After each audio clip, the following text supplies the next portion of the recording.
मेरे प्यारे बच्चों, यूपी बोर्ड के क्लास 12 के मैथमेटिक्स के ऑनलाइन चैनल में आप सभी का हार्दिक स्वागत है। वीडियो को देखने के पहले लाइक, शेयर एंड सब्सक्राइब कर दीजिए।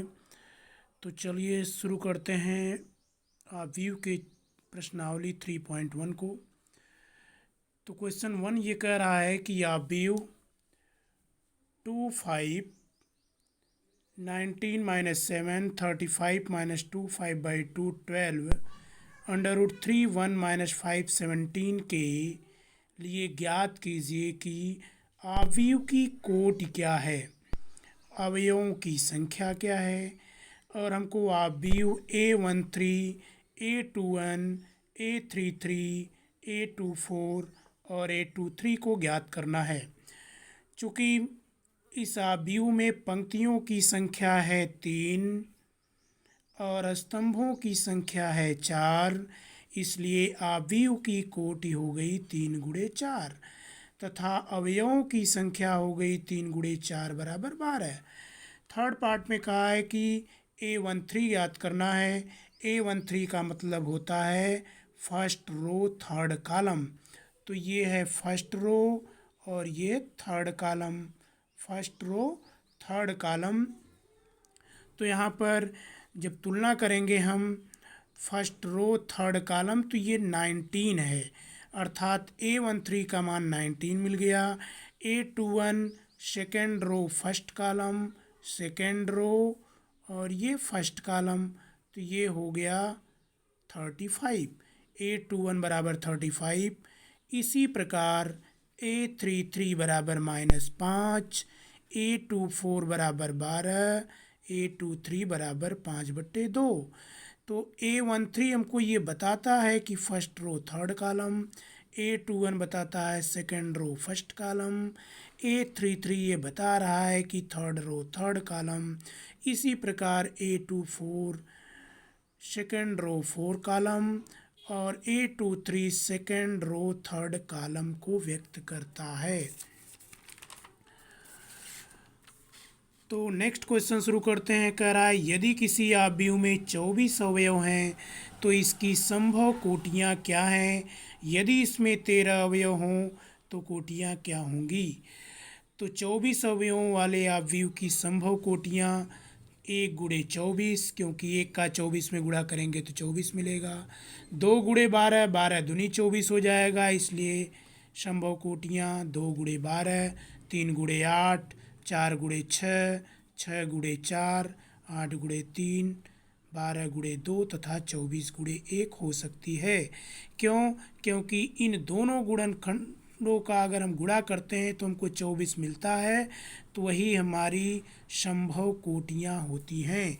इसी प्रकार का रहा है यदि 13 अवयव किसी अवयव में हों तो उसकी संभव कोटियाँ क्या होंगी।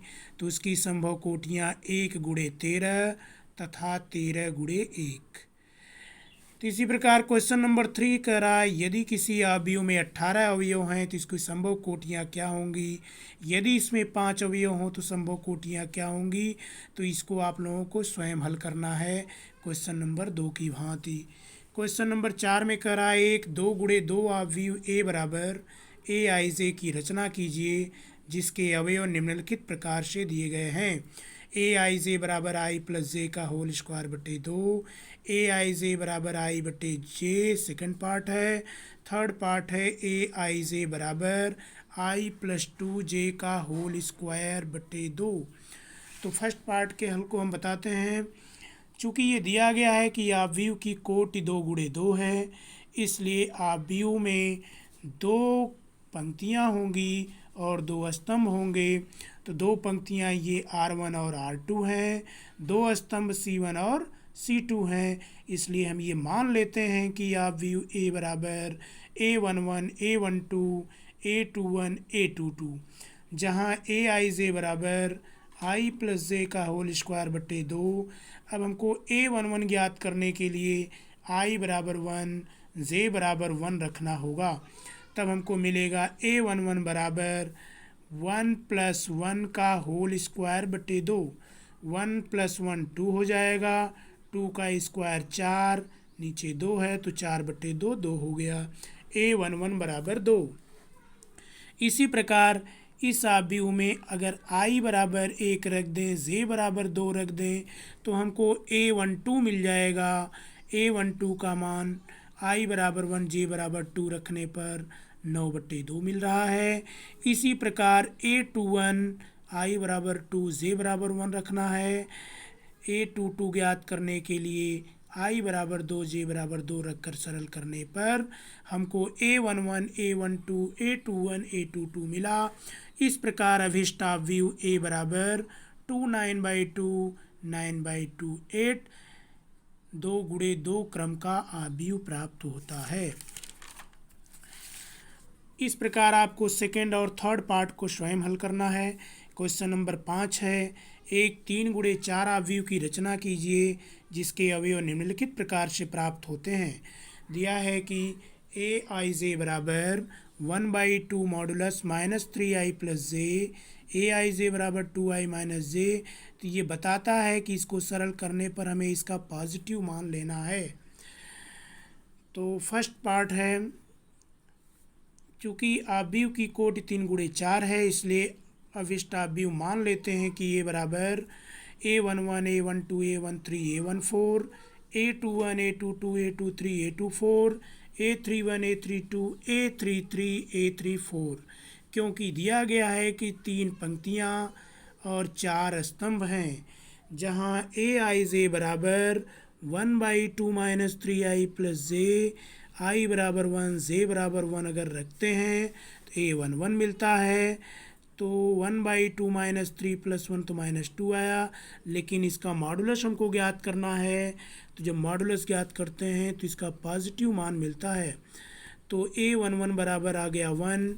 इसी प्रकार i बराबर 1 j बराबर 2 रखने पर a12 मिला 1/2 और i बराबर 1 j बराबर 3 रखते हैं तो a13 मिला और i बराबर 1 j बराबर 4 रख कर हल करते हैं तो 1/2। इस प्रकार ये सारे मान जब हम निकालते हैं तो हमको ये सब मान मिल जाते हैं, और जब ये सारे मान मिल जाते हैं तो हमको इस आव्यूह में रख देना है। इस आव्यूह में रखने पर हमको अभिष्ट आव्यूह जिसका क्रम 3 गुणे 4 है प्राप्त हो जाता है। इसी प्रकार इसका सेकंड पार्ट स्वयं हल करना है। इसी प्रकार कोई दिक्कत नहीं होनी चाहिए। तो क्वेश्चन नंबर 6 है, निम्नलिखित समीकरण से x, y तथा z का मान ज्ञात कीजिए। इसमें भी 3 पार्ट दिया गया है। इसमें हम एक पार्ट को बता देते हैं, बाकी 2 पार्ट को आपको स्वयं हल करना है। जैसे फर्स्ट पार्ट है x plus y 2 5 plus z x y बराबर 6 2 5 8। चूँकि जब 2 मैट्रिक्स या अवयव समान होते हैं तो उसके संगत अवयव भी समान होते हैं, इसलिए हम संगत अवयव की तुलना कर दिए तो x प्लस वाई बराबर 6, 5 प्लस जेड बराबर 5, इसको हल किए तो z बराबर 0, एक्स वाई बराबर 8। तो x प्लस वाई बराबर 6 को हम पहला समीकरण मान लिए, एक्स वाई बराबर 2 दूसरा समीकरण, समीकरण 1 से y का मान ज्ञात कर लिए तो y बराबर मिला हमको 6 माइनस एक्स, इसको समीकरण 3 मानते हैं। अब यही y का मान समीकरण 2 में रख कर हल किए तो x का मान 4 और 2 मिला। जब x बराबर 4 रखते हैं तो y बराबर 2 मिलेगा, और जब x बराबर 2 रखते हैं तो y बराबर 4 मिलता है। इसी प्रकार हमको सेकेंड और थर्ड पार्ट को हल करना है। क्वेश्चन नंबर 7 है इसी प्रकार बच्चों, दिया है कि समीकरण a minus b 2a plus c 2a minus b 3c plus d बराबर -1 5 0 13 से a b c तथा d का मान ज्ञात करना है। ये भी क्वेश्चन नंबर 6 की भांति ही करना है। क्वेश्चन नंबर 8 है, कह रहा है कि ये बराबर ए आई जे यम गुणे एन एक वर्ग आव्यूह है। तो m is less than n, m is greater than n, m equal to n, इनमें से कोई नहीं। हमको ये बताना है कि इसमें कौन विकल्प सही है। तो वर्ग आव्यूह बताए थे कि वह आव्यूह जिसमें पंक्तियों तथा स्तंभों की संख्या समान होती है, इसलिए m बराबर n वाला विकल्प सही होगा। नेक्स्ट क्वेश्चन नंबर 9 है x तथा y के प्रदत्त किन मानों के लिए आव्यूहों के निम्नलिखित युग्म समान हैं। ये दो आव्यूह दिए गए हैं और ये बताना है कि x और y के किस मान के लिए ये दोनों आव्यूह समान होंगे। तो ये x और y का मान हमको ज्ञात करना है, तो क्या करेंगे, जब संगत अवयव को बराबर करेंगे तो 3x + 7 बराबर 0 करेंगे तो x का मान मिल जाएगा, और y - 2 बराबर 5 कर देंगे तो y का मान मिल जाएगा। इसको हल कर लेना है। क्वेश्चन नंबर 10 बहुत ही इंपॉर्टेंट क्वेश्चन। 3 × 3 कोटि के ऐसे आव्यूहों की कुल कितनी संख्या होगी जिनकी प्रत्येक प्रविष्टि 0 या 1 है। पहला विकल्प 27 दिया है, दूसरा विकल्प 18, तीसरा 81, चौथा 512। चूँकि 3 × 3 कोटि के आव्यूह में अवयवों की संख्या 9 होती है और प्रत्येक अवयव को दो तरीक़ों से चयनित किया जा सकता है, 0 और 1 में दिया है ये, इसलिए अभिष्ट अवयवों की संख्या हो जाएगी 2 घाते 9। 2 घाते 9 का मतलब 2 का 9 बार गुणा करना है। जब 2 का 9 बार गुणा करेंगे तो 512 आएगा। तो इस प्रकार एक्सरसाइज 3.1 को हम बता दिए। इसमें जो भी क्वेश्चन नहीं आता है उसको आप कमेंट में लिख कर भेजेंगे, हम उसको फिर से दोबारा सॉल्व करवा देंगे। तो इसी पर वीडियो बंद करते हैं। धन्यवाद।